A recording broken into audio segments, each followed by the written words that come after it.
Arşın günlerine adı nurdan yalan, adı asmanla Ahmet, yerde Muhammed baban. Yedi atlı göklerden hak cihanını birin, oğul ahir yolcusu ya Hazreti Muhammed. Sonsuz nur yağmurları ininle yedi attan, ol gecesin dün gelen sonsuzluktan uzaktan. Melekler zerre uçtular haktan, ol gecesin dün gelen ya Hazreti Muhammed. Güneşlerin gecenin nurunu secdedinler, yıldızlar çağ içinler elimi secdedinler. Bütün hamd-ı senalar büyük Allah yetinler, ol gecesin din gelen ya Hazreti Muhammed.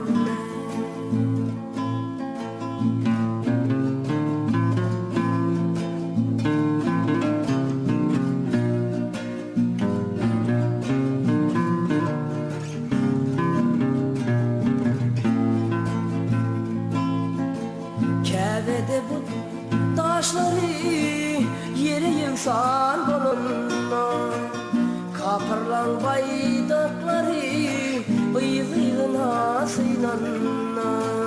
Mün yıllık kapıradı ebedilik sününde, ol gecesin din gelen ya Hazreti Muhammed. Ol gece sana köni kudret bilin Kur'an'la, Kisra köşklerinde sütünler soğurulunla. Yerden arşa elemlerin kudretuna koşanla, ol gecesin din gelen ya Hazreti Muhammed. Senin doğum bunların ak buluttan erilen, doğulanlar Allah'a secde emri verilen. Alnında elemlere rahmet nuru görülen, elemlerin geyesi ya Hazreti Muhammed.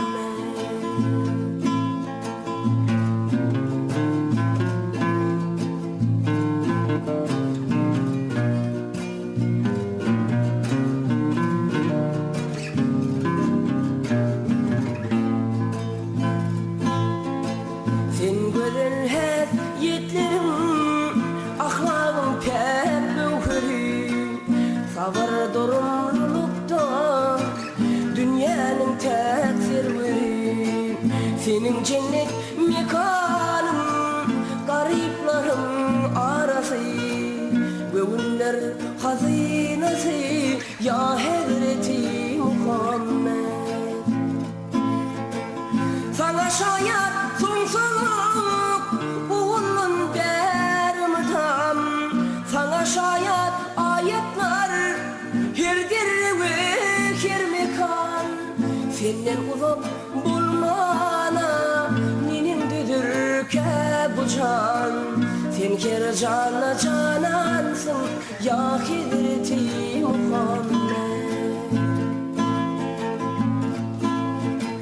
Mağraç gece pırvardan açılanın gökleri, sana salam verirdi hirgatta peygamberler.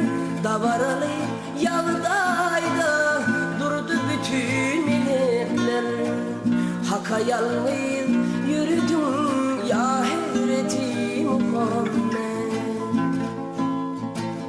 Göğün gözü görmesin, can gözünün eylesin. Munlu tova gelmedik, ahirda ne söylesin. Allah'ın bütün insani